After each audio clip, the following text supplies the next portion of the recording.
Assalamualaikum warahmatullahi wabarakatuh. Selamat datang kembali di Fahri Belajar Investasi. Buat yang baru nonton, perkenalkan saya Fahri, programmer yang kebetulan upload video di internet. Kita lagi belajar investasi dengan budget 1 juta sebulan. Kita lanjut ke episode 47. Kita cari tahu Demas long termnya gimana. Jadi kemarin kita top up 1 juta ya, balance-nya udah masuk nih 2 juta, cuma belum kita pakai. Dan kita coba cari tahu nih Demas buat long termnya bagus apa enggak, karena kemarin kita belum sempat predik yang long term ya. Kita kemarin targetnya di first investment kita gimana caranya dapat dividen cepat gitu. Itu yang kemarin kita lakuin. Dan kita belum lihat long termnya nih.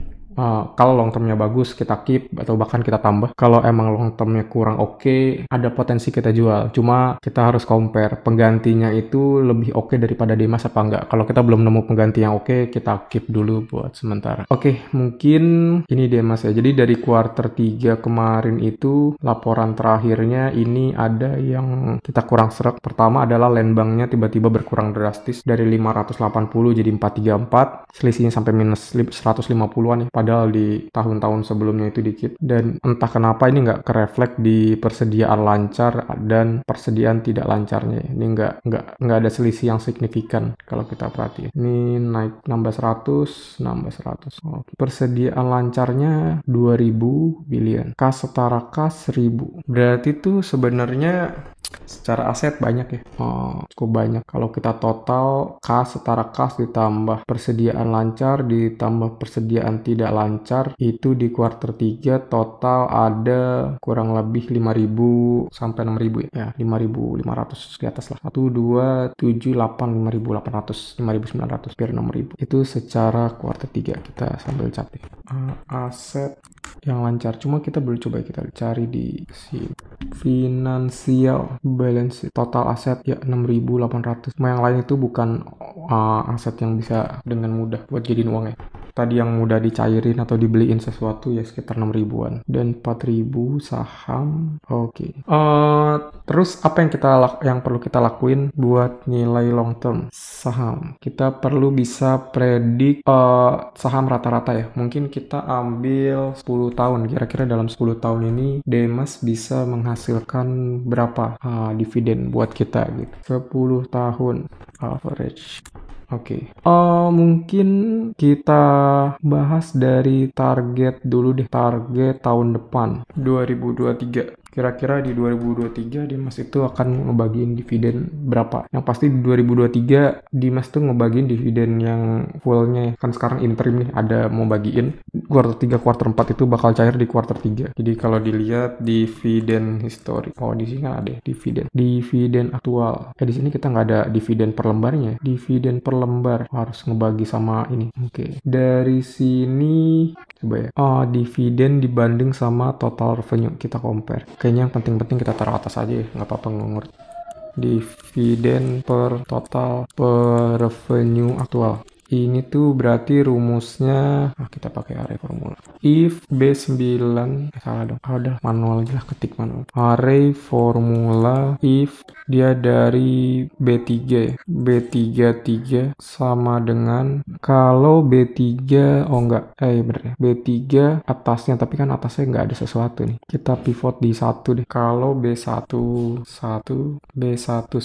sama dengan B1, ini kita F4, ini F4 juga, B1 ini. Kalau enggak yang bawah dibagi, kita bikin, ini pakai ini aja kan kita butuh revenue aktual ya. Revenue aktual itu berarti kita bisa pakai B4 sama dengan B4. Dia ini kalau B5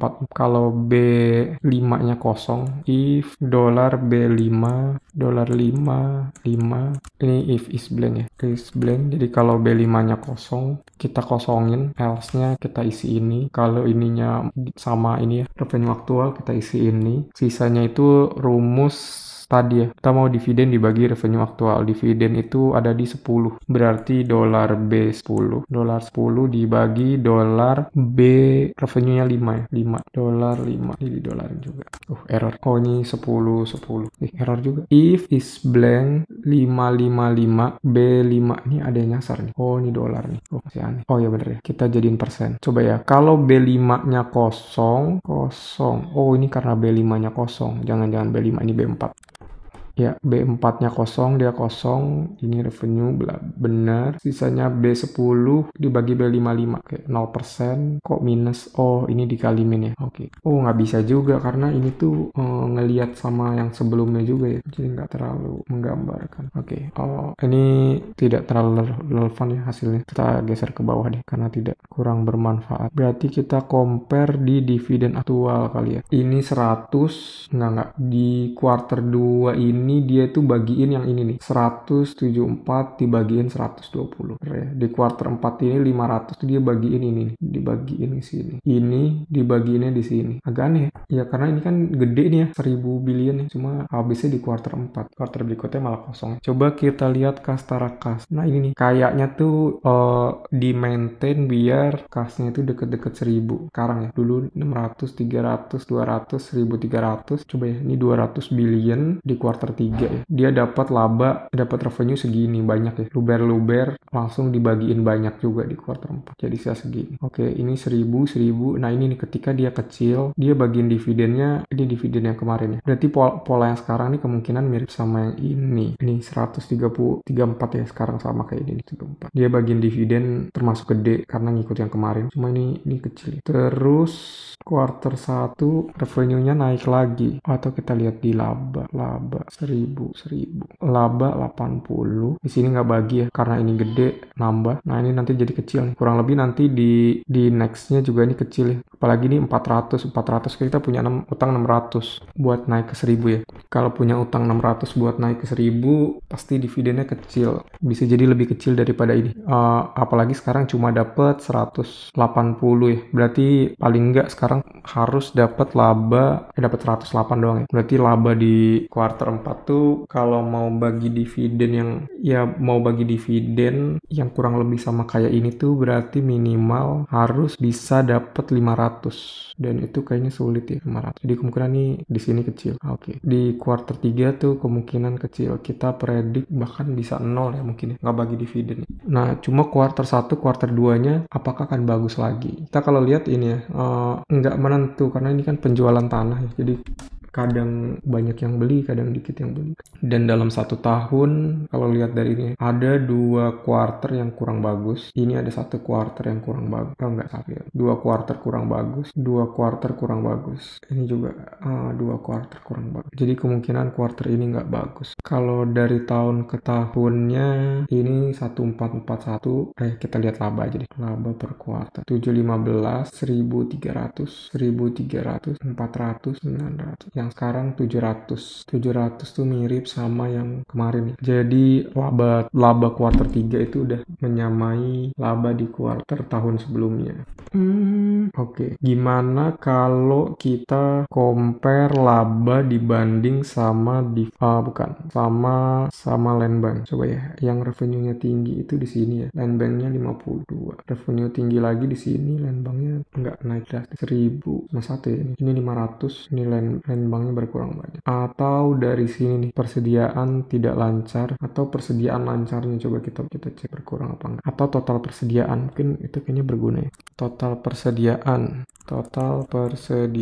itu rumusnya persediaan lancar ditambah persediaan 15 sama 17. 15 ditambah 17. Ini kalau yang blanknya itu 14 deh, coba 14. Oke, total persediaan minus. Kenapa ya total persediaan ini nggak berkurang ya, malah nambah ya? Apa karena harga tanahnya nambah makanya ini nambah? Kan harusnya logikanya kan kalau tanahnya dijual total persediaannya berkurang dong. Ini 5.000 ini berkurang drastis nih sini. Ini labanya tinggi, habis nih banyak berkurang, banyak dijual. Ini turun dikit tapi nggak signifikan. Naik, mungkin harga tanahnya makin mahal kali ya, makanya dirupiahin tuh terlihat tidak ada penurunan. Cuma not sure ya. Kemarin saya nyari-nyari nggak ketemu. Kenapa begini? Yang pas kita sekalian nyari kenapa land banknya turun drastis kan itu nggak ada jawaban. Ini 4.600 naik turun dikit, labanya banyak, naik dikit naik. Oh, berarti total persediaan secara rupiah tuh sebenarnya nggak berkurang banyak ya, cuma land bank ini turun drastis. Ini nggak tahu ini tipe apa gimana ya. 434 kita asumsikan ini nggak tipe, jadi worst case nya segini ya, tapi harusnya per tahunnya tetap sama segini. Untuk 10 tahun, coba kita lihat 10 tahun ke belakang ya. 2022 sampai 2000, waduh nggak ada datanya. Setahun atau setahun Q2 2022 sampai Q3 2020. Ini 2 tahun ya. 2 tahun ini 3 tahun. 3 tahun itu 320. 320 3 tahun. 2 tahun itu 157. Gimana? Ini setahun. Tahunnya 62. Ini 2 tahun. 62 157. 62 157. 3 tahunnya 304. Oh ya benar. 304. 124. Ini 4 ya. 1 2 3 4 4 1 2 3 4 kurang 1. Ini 4 320 benar ya. Ini 1 tahun, 2 tahun. Pengurangan tanah. 62 kali 3 tuh harusnya 180-an. Ini tinggi ya. Oke, ini kita ambil rata-rata aja, jadi coba ini kita bagi 2 deh. Ini dibagi 2, ini dibagi 3, ini dibagi 1. Kita ambil rata-rata 82. Jadi kita asumsiin setahun itu berkurang 82 ya. Asumsi 1 tahun berkurang 82 hektar. Itu berarti land banknya itu bisa bertahan sampai 434 dikurang 82. Bisa bertahan sampai 5 tahunan. Artinya apa? Artinya setelah 5 tahun dia nggak bisa jualan tanah lagi. Kita cuma dapat uang dari sewa. Dan kita kalau mau average 10 tahun artinya nanti kita bagi 2 berarti ya. Potensi income dia waktu tanahnya bisa terjual. Artinya ya udah kita hitung aja kalau ini habis semua nih kejual dalam 5 tahun kira-kira berapa keuntungan yang bisa didapat sama si Deman. Potensi keuntungan ketika industrial. Ini kalau dilihat ya, ini tanahnya berkurang tuh dari sini. Jangan. Ini kan aneh ya. Kita nggak usah lihat yang ini. 620 ke 588. Ini tapi ini ada untungnya juga nih. Residensialnya kok tanahnya nambah ya. Beli tanah baru. Atau tanahnya ada yang dialih fungsikan. Gimana cara ngitungnya ya? Gimana cara kita ngitung dari sisa tanah segini nih? 434 kira-kira bisa dapat berapa hektar? Bisa berapa? Bukan dapat berapa hektar. Bisa dapat laba berapa? Kita cari selisih yang 434 aja ya. Cuma kita nggak tahu nih sebenarnya tanah komersial sama tanah residensial itu harganya sama apa enggak, cuma kita asumsikan pukul rata sama ya. Berarti kita cukup cari yang totalnya itu sama dengan 434. Ini kalau di average sampai sini 342 ya. 342 berarti untuk ini kita hapus aja apa? Enggak pakai lagi. Berarti 342 ya. Total penurunan tanah land bank lah. Itu totalnya untuk berapa tadi? Lupa. 342 ya. Tapi bentar. Kayaknya jangan ujung ya. Kita ambil di sini deh. Bentar, gimana? Ambil di sini ya. Karena kan ada lag 1 biasanya nih. Apa daerah ya? Perlu kita iniin nggak ya, coba lihat. Ini dua-dua laba yang didapat itu 600, 100, 500. Nggak perlu ya, kita ambil semua deh. 342 dia bisa dapat laba aktual 342 4050 total laba. Berarti kita bisa hitung laba per hektar ini dibagi ya. Ini not sure bener apa enggak, cuma ini kita kira-kira aja, kita cuma bisa dapat 11 billion dan dibanding berarti potensial laba ketika semua tanah dijual adalah ini dikali ini total area. Total ini. Sebentar. Kok kita cuma ngitung ininya doang ya? Kenapa kita pakai 434 industrialnya doang? Kan dia punya komersial sama residensial juga. Salah dong berarti. Ini harusnya pakai total. 11 tahun. Ini beda sama klarifikasi kemarin ya. Berat. Kemarin kalau nggak salah 5 tahunan nih. Land bank. Nih kapan lahannya habis terjual? Dia bilang 5-8 tahun. 5-6 tahun. 5-6 tahun. Berarti kalau 5-6 tahun tuh nggak segini ya. Apa mungkin maksudnya land bank yang dimaksud tuh industrial, yang lain tuh nggak mau dijual. Komersial sama residensial atau mungkin susah ya. Berarti kita ambil worst case ya. Misalkan nih yang kan soalnya dilihat beberapa tahun terakhir nih yang laku yang industrial ya, dan ini yang menguntungkan seperti ini. Dan kayaknya arah ke depannya itu mau dirubah ke industrial. Kalau kita asumsikan ini industrial semua, berarti potensi keuntungannya ada di 11.600. H34 mana H34 ini dikali F25.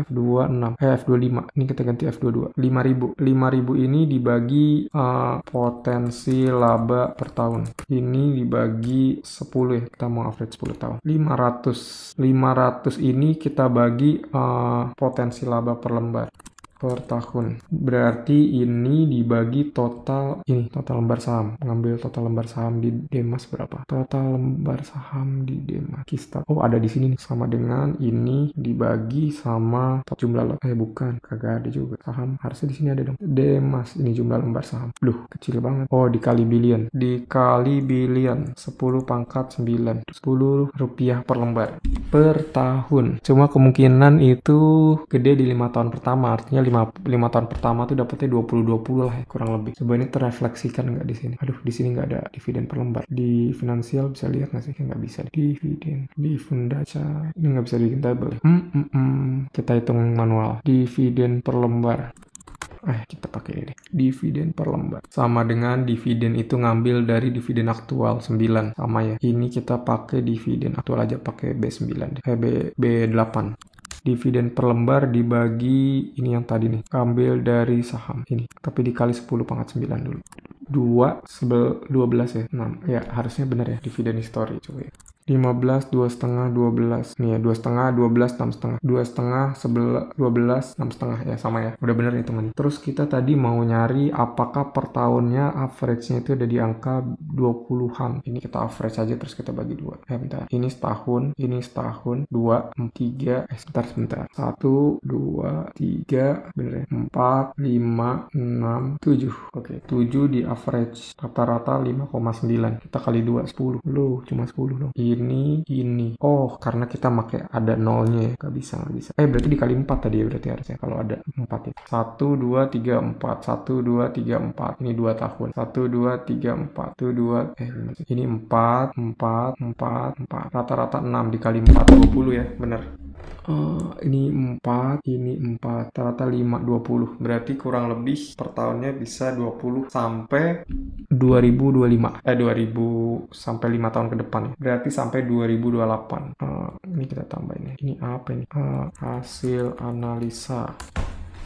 Yang pertama, tanah Lembang Industrial akan habis pada 2020, 5 tahun dari sekarang, 2027, 2028 udah nggak ada. Next, perkiraan dividen per tahun sampai 2028. Ini sekitar 20 rupiah per lembar. Cuma kalau kita mau keep sampai 10 tahun, jadi misalkan ini ya, kita harus mempertimbangkan ketika 2028 dimana lahan udah nggak ada, tetap menguntungkan nggak gitu kalau dibanding kita beli yang lain. Ini karena dapat 20 rupiah per lembar ya, per tahun. Jadi kalau kita beli di harga 200 nggak sampai ya. Kalau di harga 200 5 tahun belum balik modal, karena 20 sampai dong. 20 dikali 5 itu 100. Jadi ya sisa 100 ya. Kita cuma dapat dari sewa setelah itu.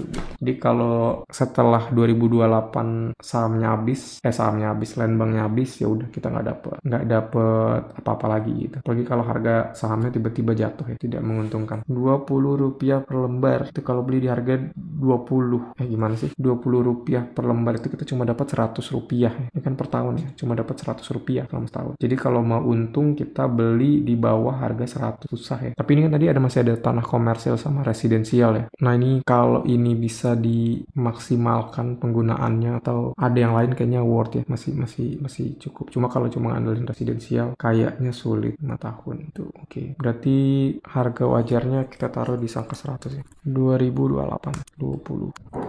Oke, 20 rupiah per lembar. Harga wajar saat ini, harga wajar 100 balik modal. Tapi tanahnya ada 900 ya, sisanya ada di sini ya. Tapi bisa memaksimalkan apa enggak buat ini. Oke, dari sini kita simpulkan karena sekarang ada di harga 180 kemahalannya. Dan coba kita pindahin ke sini. Target dividen rata-rata per tahun. Kalau 5 tahun tadi 20 ya. Cuma kalau tahun cuma 10. Oh, ini dalam billion. Dalam billion itu Demas. Ini ya, 51 saham. Ya, target dividen per lembar. Oh, ini belum dibagi ya. Ini total ya. Berarti ini harus dibagi 100. dibagi 10. Nah, target dividen per lembar 11, tahun balik modal 12. Harga wajar kalau 5% per tahun 13.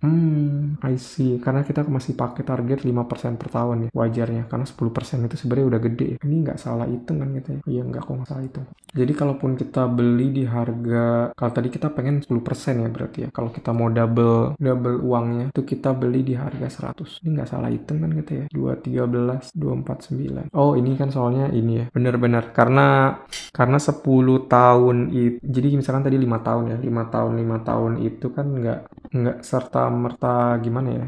Kan ada kompon ya, apa sih istilahnya, ada kompon interestnya lah gitu. Jadi makanya sebenarnya bisa lebih gede gitu. Walaupun terlihat kalau secara sekilas 5 tahun, tapi sebenarnya itu 5 tahun itu kita bisa dapat lebih dari itu gitu. Nggak cuma sekedar balik modal. Di sini harga wajar 5% per tahun itu di angka 213. Jadi kita kalau mau keluar dari Demas berarti kita perlu cari yang bisa ngalahin ini. Atau mungkin ini kita ganti kayaknya, harga wajarnya jangan 5% per tahun.